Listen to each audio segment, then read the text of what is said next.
Speeding. Speeding. Speeding. 5, 4, 3, 2, 1. The world is changing faster than ever. What used to take decades is now taking years or even months. What you see right now is the illusion that people have had for many decades about the workplace being this secure place to work the rest of your life. For the first time in the history of our nation, our children will not do as well as us. We've seen our friends get laid off. We've been laid off. We've had our pay cut. People are overworked and underpaid. They seem to have less time and less freedom. They live under constant pressure. This is going to be forced. And so even if your employer loves you, they may have to cut you. There's something wrong that on Monday morning, the heart attack rate increases by 35%. Technology is accelerating, job security is declining.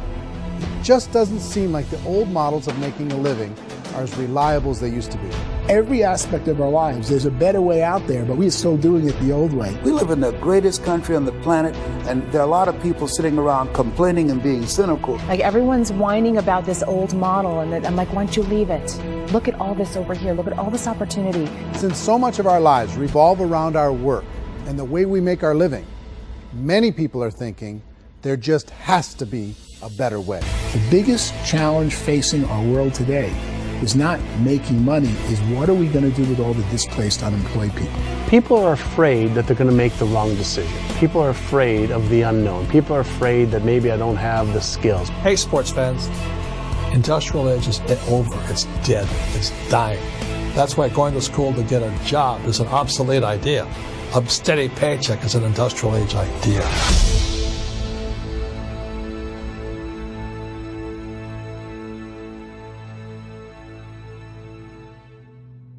It's the search for answers that has brought us here together today.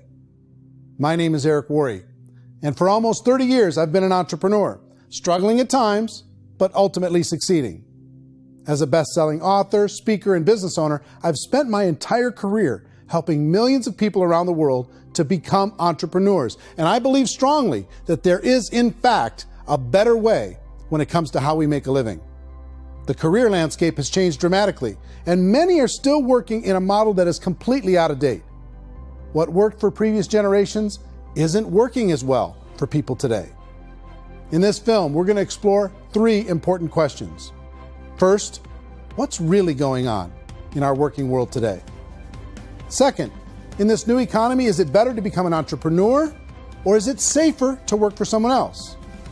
And third, if a person decides to become an entrepreneur and start their own business, how can they do it without taking on massive risk? To help in this journey, I've brought together some of the greatest experts and thought leaders in the field of entrepreneurship to share the real facts with you.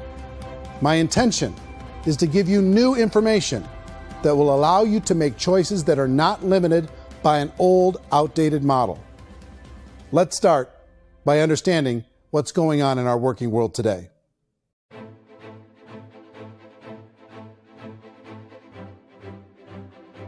Let's look at unemployment. 30-40% of the people are honestly not working, but would be working. What our government does is if you haven't found a job in 6 months, we don't call you unemployed. We pretend you dropped out of the labor force. I've often said that unemployment, particularly structural unemployment, that's unemployment due to technological changes, is the first sign of economic growth. Think of it, 10 people live on an island. They go out every day and fish. One day, new technology shows up. A missionary brings them a net. Now, using the net, one pilots the boat, one throws the net. 2 fishermen can do all the work 10 used to. That's a 500% increase in productivity, 2 doing the work of 10, in one day. You don't have to learn a lot to learn how to throw a net instead of throw a fishing line. The island's got a big problem, 80% unemployment. But the island still has all the wealth of the fish because the 2 people produce as much fish as 10 did.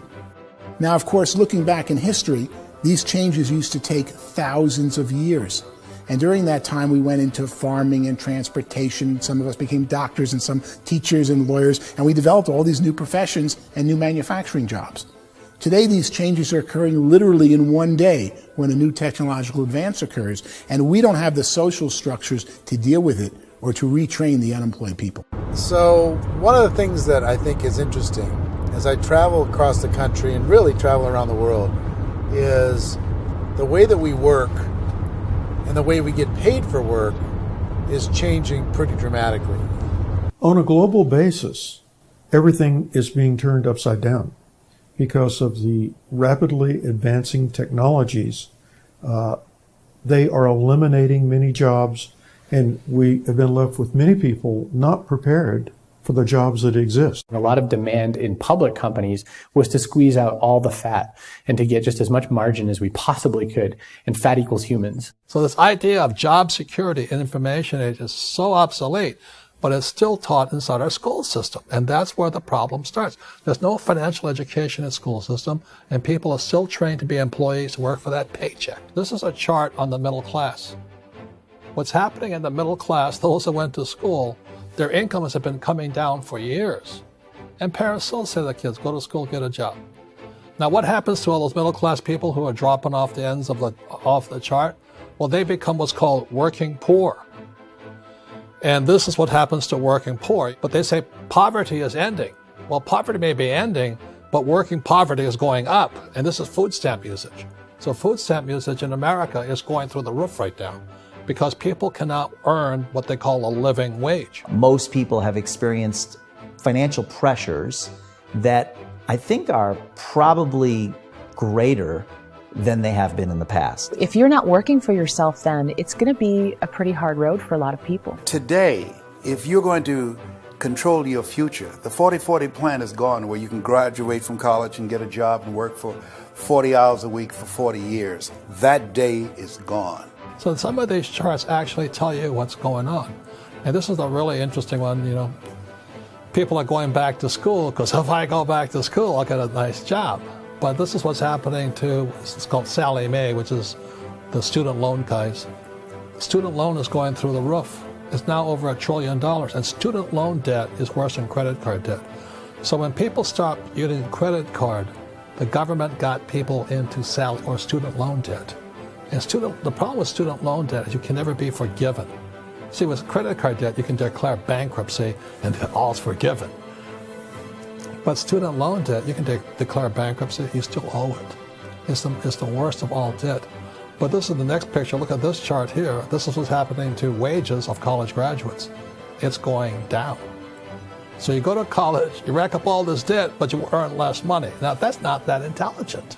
Average person who's been working a lifetime in America today is ending their lifetime at 65 with about $41,000 in assets. They earned just enough to survive. I think in the United States we have something like 17 trillion in debt. That's just the federal government debt. We got another 2 in municipal and in other, let's call it almost 20 trillion government. We've got 40 trillion in private debt. That comes up to close to 60 trillion. When you then add something we never had before, what you were talking about, when we look at the unfunded portion of Social Security and primarily Medicare, Medicaid, that, at the most conservative estimates from outside firms, Kleiner Perkins, 67 trillion and growing. That's more than all our other debt. There's less conservative estimates that say it's 84 trillion or higher. I added up conservatively $127 trillion in total debt. Debt is a financial drug. When you take it to excess, it's like taking a drug. Yeah, it makes you feel better, it enhances your performance, but at a huge cost, eventually it kills you.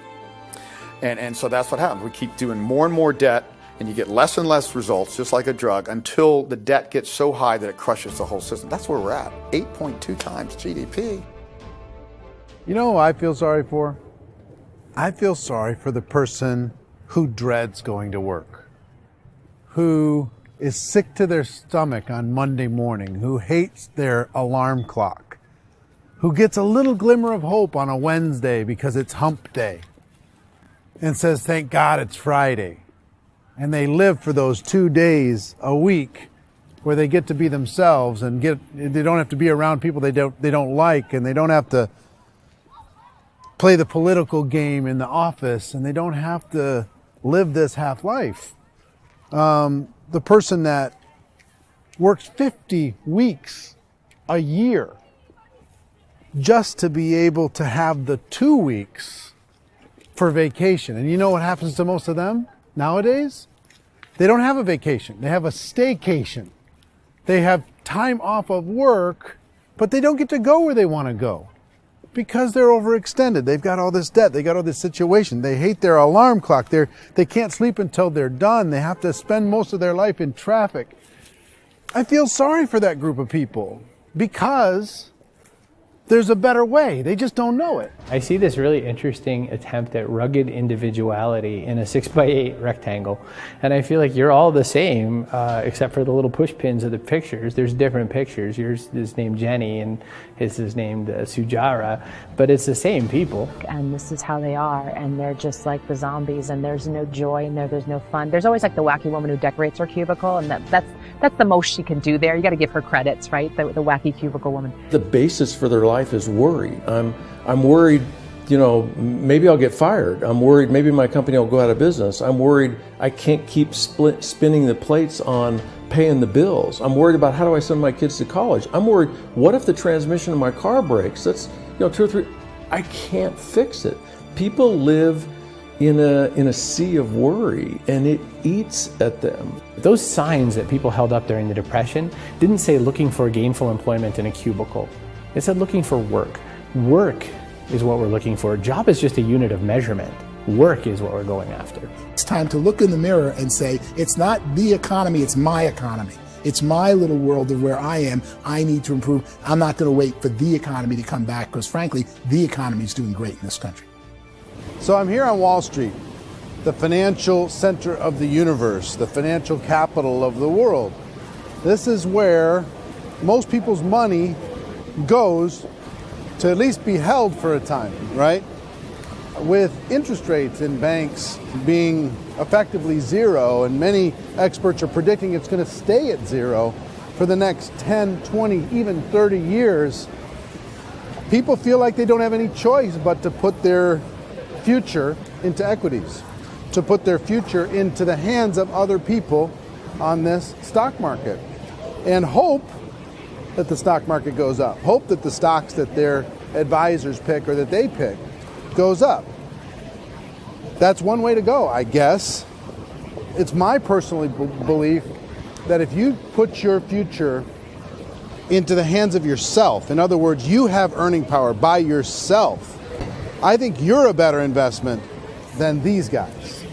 I think you controlling your future is a better option than handing over your retirement to these guys.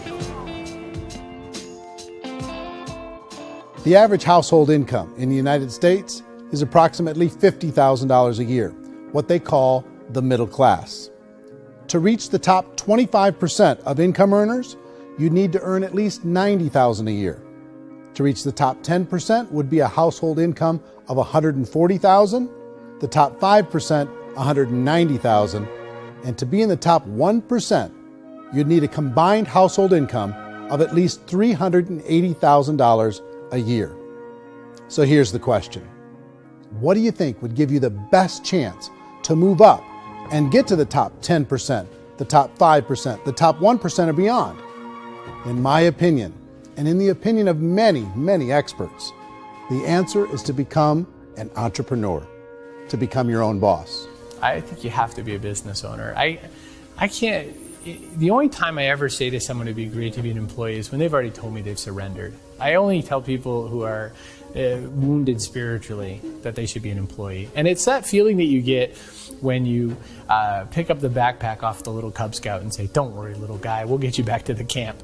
You know, it is in no way a kindness when I tell someone they'd be a great employee. The other status symbol really increasingly is lifestyle. And people who can own their own business, maybe even work out of their house, that I tell you, people admire that. Like, gosh, I wish I could do that. The spirit of the entrepreneur is to be a risk taker and to be resourceful and unstoppable and to have a vision of yourself beyond where you are and not willing to settle for life as it is. Think about the great entrepreneurs. They're visionary. They have heart. They're willing to do today what others won't so they can do tomorrow what others can't. Personally, I don't think of the new economy, the old economy. I create my own economy. The entrepreneur's in control. I decide what the economy is going to be like. In the world of entrepreneurship, there are no limits. you can make as much as you want, depending on how much you want to work and how smart you are and how great a team you put together. There's no more lifetime rewarding business than being an entrepreneur. Why in America, where anyone could be anything, would people want to give up their freedom and become effectively a modern-day slave, told shut up and be here every morning at 7:30, leave at 5:30, and do what I tell you? If people decide to become an entrepreneur and work for themselves, they have some traditional options, but they're riskier than you might think. Any kind of a retail business, retail build-outs, is extremely expensive. Even just these small little yogurt stores where they're putting little yogurt machines and you get all the different flavors, you're spending $200,000, $300,000, $400,000 to open a yogurt shop. I would love to buy a Dunkin' Donuts, but it's $500,000 or so to start. I don't quite have that just-in-case money. Risking lose it all, and most guys do 2 or 3 times, and even big guys like Branson, because I'm such a fan of his, half his companies don't work. If you make $1 million, your problems are going to go. If you make $1 billion, your problems are really going to go. Just the opposite. You and I know when you're making $1 million, you get $1 million responsibilities. You make $1 billion, you got 1,000 times $1 million responsibilities. And most people say, I'd love to be my own boss. 70% of Americans would love to be their own boss, according to recent polls. But they don't know how to get there. Because what are you going to do? One, you could buy an existing business. If somebody's selling an existing business, you have to ask why. Usually because it's probably hard. It's probably not making as much money as they hope. 2, they could buy a franchise. A little less risk, proven system, but it's expensive to be able to do that. 3, they could start something from scratch.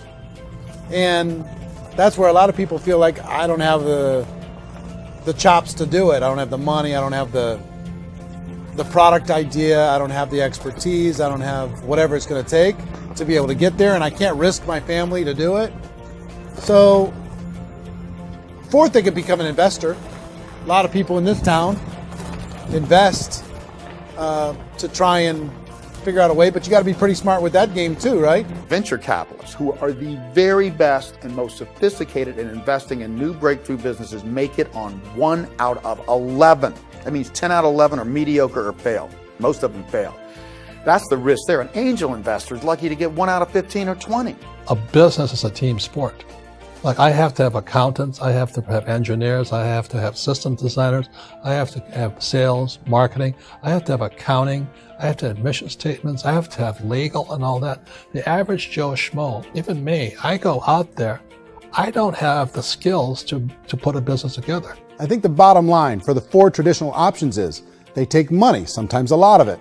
They take expertise, and they take time.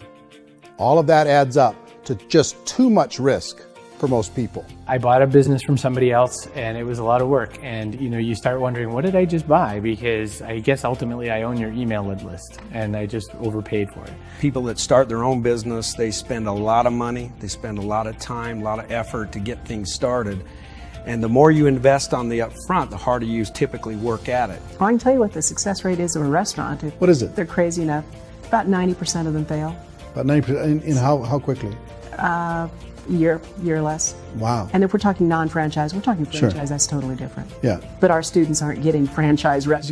You got to invest big money. Exactly. And with someone like McDonald's, you've had to work with the company for a long period of time, really know the Even have a chance of investing $1 million. have a chance, and it's a slim chance. What if there was a way that you had all the proven aspects, the comfort aspects, and you could still control your own life? What if there was both? In other words, you didn't have to create everything from scratch. You didn't have to be a super leader. All you had to do, what if there was a proven product already? You didn't have to create the product. And there's a proven system already, proven training already. Everything except an employer. That was the only thing that you didn't have.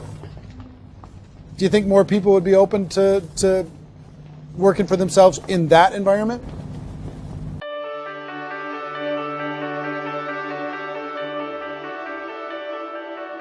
In our search for a better way to make a living, we've come to the conclusion that becoming an entrepreneur is actually safer than being an employee. And through our look at the entrepreneurial options, one particular path kept coming up from expert after expert. And I think most people will find it surprising because it's certainly a non-traditional business model. That model is for people to start their own business and become an entrepreneur through the creation of a network marketing business. Some people call it direct selling because the product is being sold directly from the manufacturer to the end consumer, cutting out the middlemen. Other people call it multi-level marketing, or MLM, because there are multiple levels of commissions paid. The most common term today is network marketing, because network marketing best describes using a large group of independent distributors, independent entrepreneurs, to move a product or service more efficiently. So my friend here, Donald Trump, and I, we always write about the network marketing industry. And the reason we support the network marketing industry is because it really is a business school for entrepreneurs. Because most people come out of school looking for a paycheck. Oh, that's terrible. I would go into network marketing like that. I think if it didn't exist, we should invent it. It is that good. I think direct selling is a great way to do business today. It's very easy to get into that industry, and you can be self-employed, be, in effect, an entrepreneur. When we see multi-billionaires adding network marketing companies to their portfolio of companies, that would be a clue. When we see people who are very famous authors and very famous business people endorsing the industry, that would be a clue. These network marketing companies aren't $50 million companies. They're billions and billions of dollars. They lead the stock market. They're major companies. When we're going to get it? You know, and you're going to school to work for a paycheck. But if you want to be rich, be an entrepreneur. And network marketing gives you the spirit to be an entrepreneur. A traditional company will spend up to 50% of their total revenue on marketing. Network marketing companies use a different approach. Instead of having all that extensive marketing expense, they utilize a network of independent distributors to do the marketing for them. Now, why do they do this? First, because word-of-mouth advertising is so much more effective today than traditional media advertising. Second, some products need to be explained or demonstrated, and an independent salesperson can do that more effectively than an ad campaign. Third, it's completely efficient. The company only pays for the marketing of their product if a sale happens and not before.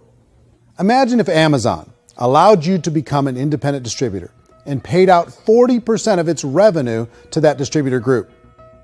All you had to do as a distributor was recommend a product, and if a person bought it on Amazon, Amazon would take care of all the logistics, and you'd get paid for bringing the customer. Now imagine you got paid for every purchase that customer made for the rest of their lives. Well, Amazon doesn't offer this option, but network marketing companies do. 85% of all buying decisions in our society are made as a result of word of mouth or reputation. We're recommending things to each other all the time. You know, who's your dentist? Who's your doctor? Who's your lawyer? What detergent, are you using? What legal system are you using? What product are you using? We're talking to each other about the things that we love anyway. When you go into a big box retailer, you're lucky if the clerk looks you in the eye, much less gives you any detailed or accurate information about what you're purchasing. So of course, this personal information, this education coming from a friend, a neighbor, a relative, or even a stranger, but one who has experience with the product is extraordinarily valuable. As a matter of fact, network marketing can educate consumers probably better than any other form of marketing. It certainly can do better than advertising, because advertising usually has a certain hype to it, and you can only get limited information. So, network marketing trumps advertising. If you were a typical sales company and you wanted to sell $1 million a month worth of product, you might go find 100 superstar salespeople. The quota would be $10,000 a month. So network marketing as a distribution system just flips the numbers. So we use 10,000 happy, raving fans of a particular product, and we don't concern ourselves so much with how much product each one of them individually sells. If they sell just $100 or $200 a month, and there's 10,000 of them, you're selling $1 million to $2 million a month worth of product. And that's the best way I can explain how network marketing works. This is the marketing arm of the company. There's not money being wasted on bricks and mortar. There's not money being wasted on inventory that's sitting stagnant somewhere. There's not of employees standing around that don't have customers.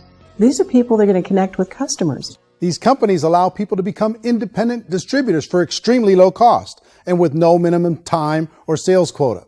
Essentially, they own their own business and can provide as much or as little sales as they choose. In other words, the distributor gets all the benefits of traditional business ownership without the risk. The advantage of network marketing is the ease of entry, the low risk, and the low startup cost, because almost everything else has very high risk. You can get in for a minimal investment. You're buying into a system that's already been proven, products or services that have been proven to work. The keys to network marketing is providing an opportunity for the masses to get involved, providing an opportunity for the average person who doesn't have the resources to start their own business. All of this so far is fairly straightforward, but network marketing offers another benefit, and it's this benefit that makes it so interesting for entrepreneurs. Network marketing allows a distributor to build their own network of other distributors and then compensates them on the sales created by that entire group. Direct selling is, at its base, very simple. It's the sale of a product or service to an individual on a face-to-face, one-on-one basis, just the way we're talking right now. But there's an important element as well, and that's the offering in conjunction with that sale of product, the offering of an opportunity for someone to make something of themselves. No matter what your social status is, no matter what language that you speak, I mean, look how many unbelievable people are becoming successful that speak every kind of language out there. What an awesome gift to give the world. Instead of having to work your way up in a system and prove that you could be a sales manager, they just decided everybody can be a sales manager. Everybody gets to build a sales team from day one. And so what that brought into the system of growth as a direct selling company is the concept of compounding or geometric progression. Because now you can actually grow a sales force very quickly because everybody is enrolling people in their own sales force. People who are like, oh, this is weird, I'm building a sales team, or what do you think you do at a regular company? How do you think a regular company works? Network marketing is the only industry that doesn't say your past determines your future. It looks at your past and says, okay, now what can we train you to do so you can have a great future? Every other employer out there wants to exploit you for what you already know, not teach you something new. Network marketing has the potential to save the United States and the world because it's going to teach people not to be employees, but to be entrepreneurs.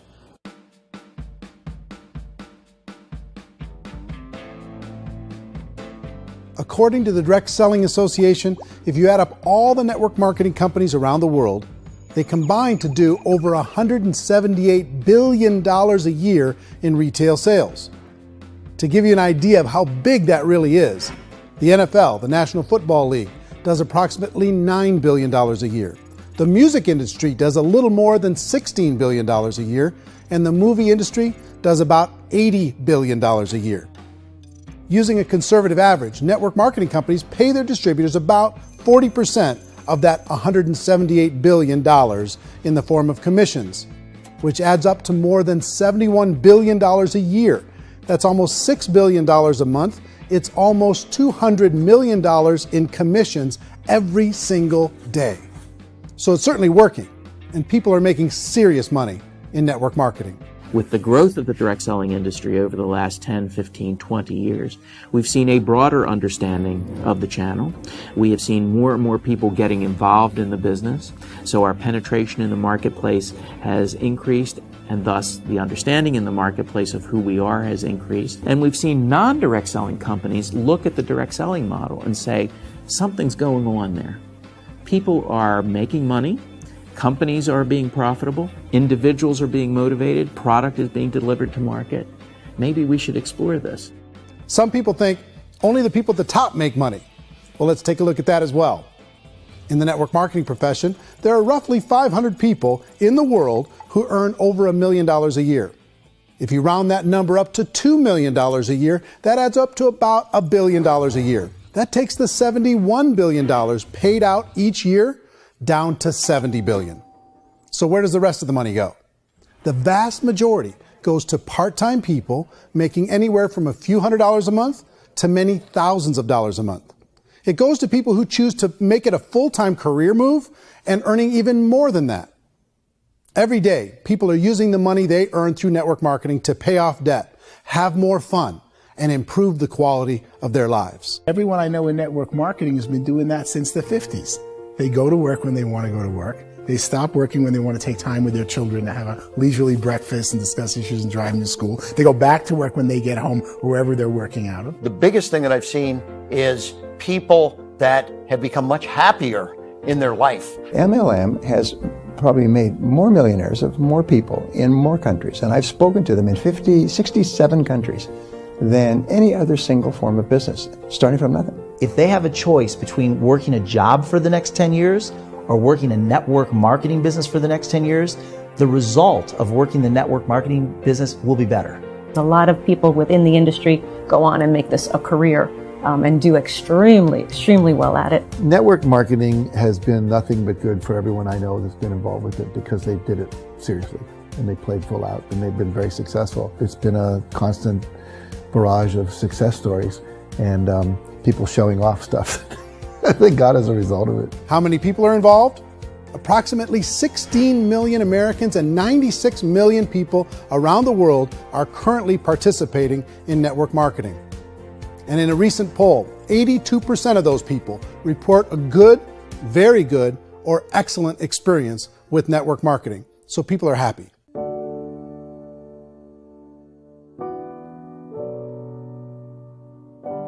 So I've taken a look at the network marketing profession and really tried to understand why so many people are confused as to the validity of this as a business. One is this pyramid shape.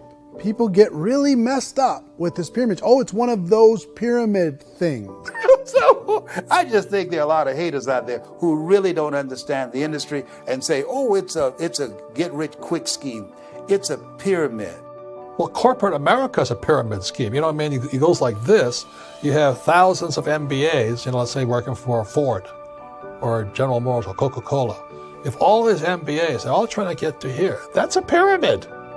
Only one guy's going to make it. Every 10 years, one's going to make it. Whereas you look at network marketing, it's like this.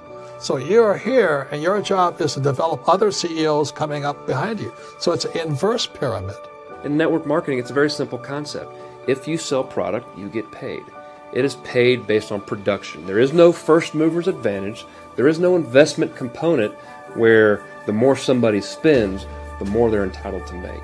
So the two are polar opposites of each other.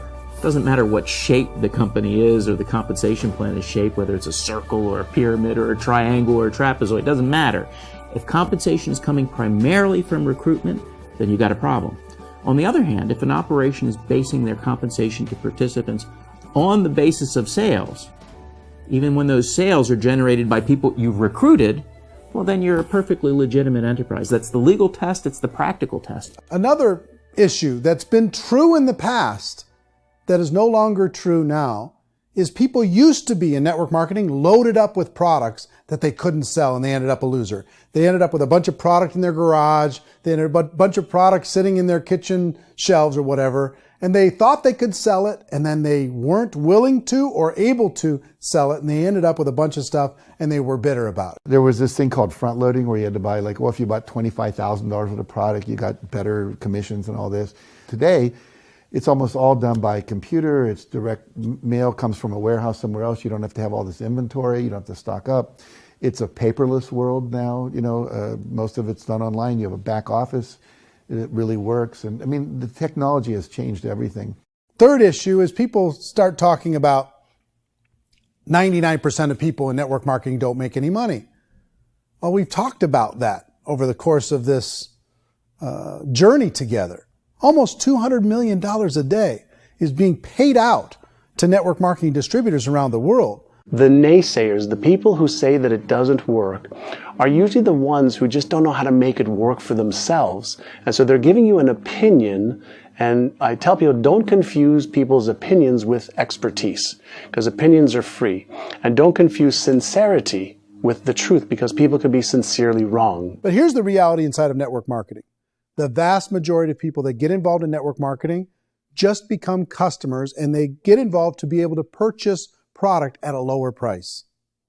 If you take Costco as an example, if a person goes into Costco and gets a membership to Costco so they can get a lower price on the product, we don't call that person a loser because they have a bunch of product that they walked out with with a smile on their face.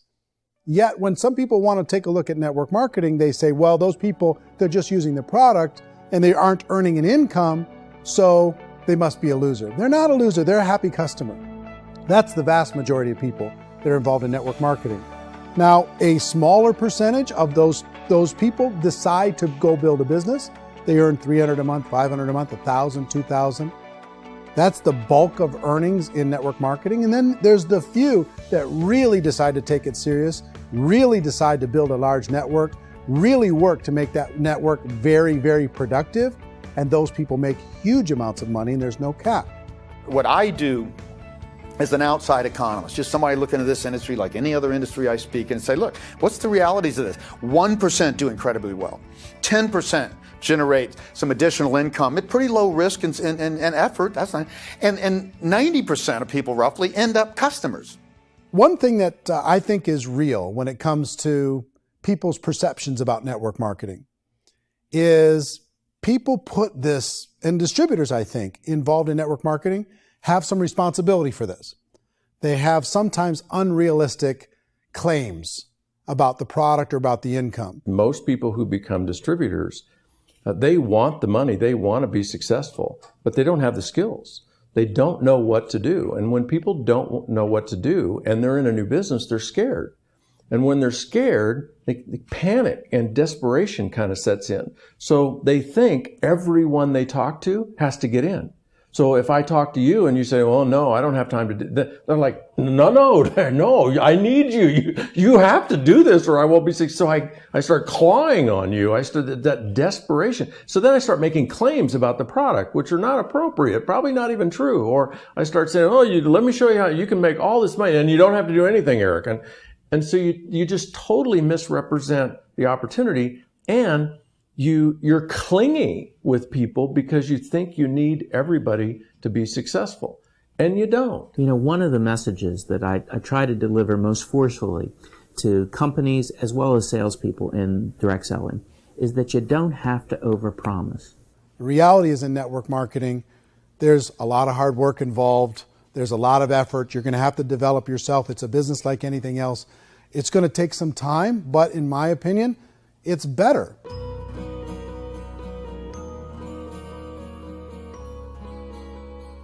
It's light years better for people starting today than it was even 5 years ago. I think it's more widely accepted now, and people understand it is a business. It is being an entrepreneur. It is being a business owner. Our belief system is based upon our evaluation of something.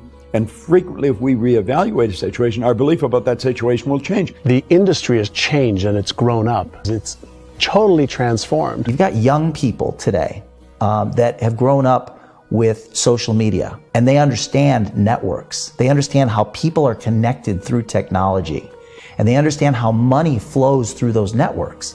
So when they see network marketing, they don't see it the way their parents saw it. And we've all learned, the larger industry that you represent, has all learned from those mistakes and flaws and errors that have happened early on. Early algorithms didn't work the right way.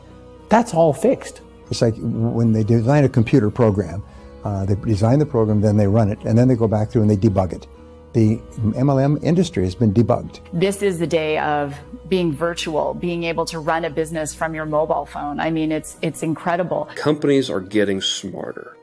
They're implementing more consumer protections. They're implementing more compliance training. They're doing more with respect to product research. If you do get involved and you make purchases of inventory, even on a voluntary basis, if you decide that this business is not for you, you can leave and have that inventory repurchased by the company. There's no other business that offers that kind of protection on a voluntary, self-regulatory basis.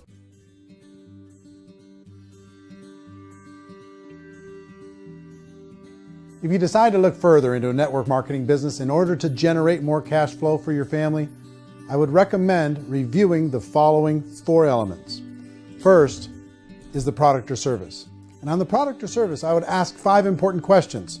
1, do you like it? Is it something you would feel comfortable sharing with others? 2, is there a recognized need in the marketplace? It's hard to create a need if one isn't naturally there. 3rd, does the product meet that need? Does it solve a legitimate problem for consumers? And 4th, is it priced to sell? Can it compete in the marketplace? And fifth, is it priced for profit? Is there enough margin for the company and the distributor to be able to generate income for the long term? If you can answer the questions on the product to your satisfaction, the next element to consider is the company itself. Is it well run? Do you believe in the founders or the management team? Do you feel they have what it takes to go all the way? See, it doesn't matter how good the product is if the management can't take care of the company. Good management can change with the times. They can handle adversity. They can make good decisions. Make sure you choose a company that can serve you for a long time. The third element to consider is the compensation plan. And with that, there are 3 important things to look at. First, a brand new person needs to be able to generate some money fairly quickly.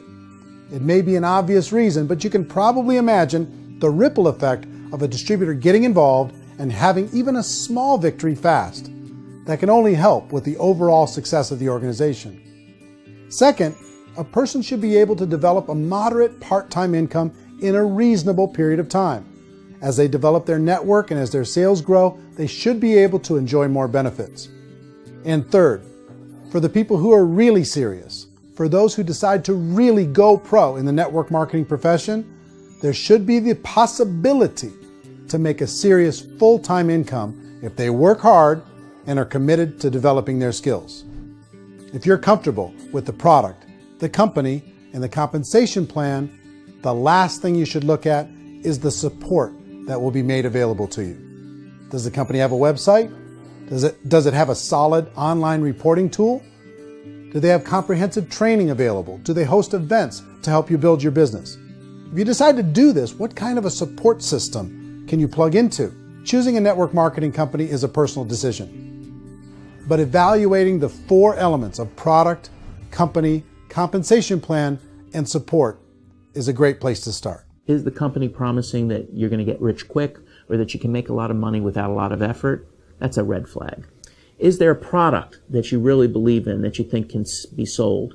Or are you being told by salespeople or the person who's trying to recruit you or by the company itself that don't worry about the product, all you have to do is recruit other people into the business? Red flag, warning sign. If you're hearing that, take a second or even a third look. Get to know the customers, the products, the business, have some success, and see where the opportunities might take you to move up in the organization. You want to find out how concerned are they about my education, my training, and my development? Is there a space for me to grow?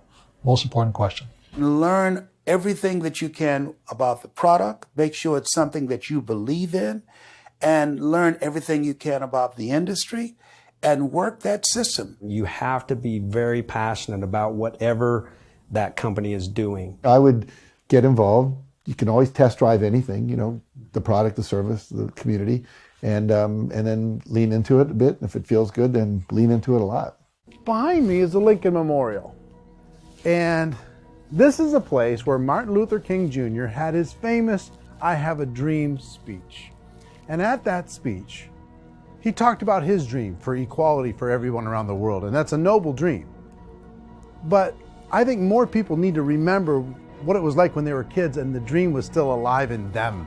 Before it got beaten out of them by reality, by this paycheck, by these responsibilities, and by having to live for this job to pay the bills. I think people need to remember that, go back to that. Once they know that there's a better way, I think their future is going to be much brighter. They can live a better life.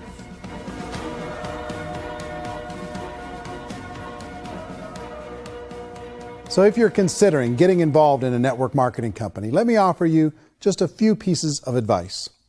First, network marketing isn't perfect. It's emotional, it's challenging. Like any entrepreneurial venture, it can have its up days and its down days. But if you have an entrepreneurial bone in your body, it's just better. Second, if you're going to do it, decide to be professional. Decide to go pro. It's better to do that than just be this amateur sticking your toe in the water. Third, as any professional, you're going to have to learn some new skills. And I promise you, inside of the network marketing profession, they're not too difficult to learn. Fourth, like anything worthwhile, it's going to take some time. Don't expect that you're going to get to the finish line right out of the gate. And fifth, it's worth it.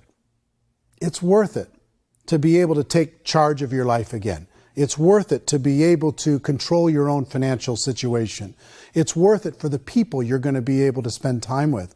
It's worth it for the things you're going to be able to see and the experiences you're going to be able to experience.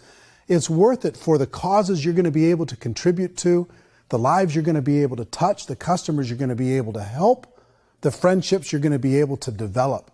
I promise you, it's worth it. Remember, most people are searching for answers just like you are. But I do have to tell you the catch to network marketing. If there is a catch, if you want to understand this from an emotional point of view, people say, well, it sounds too good to be true. It's not, it's hard work. But here's the catch. Most people still don't understand it. So you're going to have to endure the loss of social esteem from ignorant people. The uneducated will think less of you. Now, if you can handle that, you're on your way. If that's going to destroy you, you know what? Entrepreneurship in general probably isn't in your future. If you can face that catch, you can become unstoppable. I want everyone to really contemplate this if they're not in network marketing. You're in a job, you probably have a mortgage, you have rent, you have debt, whatever's going on. You're in a prison. You work just hard enough to keep them from firing you, and they pay you just enough to keep you from quitting. Come on! I've been there, done that, and bought that t-shirt. In network marketing, if you run into failure, it's really just a homework lesson for yourself. There's no one to blame. You really have no excuse not to be successful. You just don't. People don't want to hear that, but there's so much available to you. If you want to be a good network marketer, be a student to the people above you, be a fellow traveler to the people on the same level, and be a teacher to those below, and know when it's appropriate to do which. People who are not afraid of asking people to buy things, or not afraid of persuading people with a chance they may say no, these people own the future. Nothing happens until something moves. So you got to go move, you got to go do something, or nothing's going to change in your life. In the beginning, you're going to do a lot of things that you don't get paid for. But as you go down the road, you get paid for a lot of things that you don't do. Now, your job is rehabilitate the spirit, the entrepreneur spirit in all of us. You get it back. Either give it a strong yes or a strong no, but no wishy-washy, dilly-dally stuff in the middle. There's dreams and there are nightmares, but I believe that the biggest nightmare of all is when you don't pursue your dream. You're going to see some monumental growth in this profession. It's an exciting, exciting time to be involved with the network marketing profession. The next 10 years, I see just exponential growth. When that tipping point comes, it's not a matter of asking somebody, have you ever heard about network marketing? You're really asking them, which company are you building your wealth in? We are here to fix the world, to improve relationships with other people, to improve other lives. And the real reward comes as an entrepreneur in any level from teaching somebody something and watching them soar. There is no greater reward.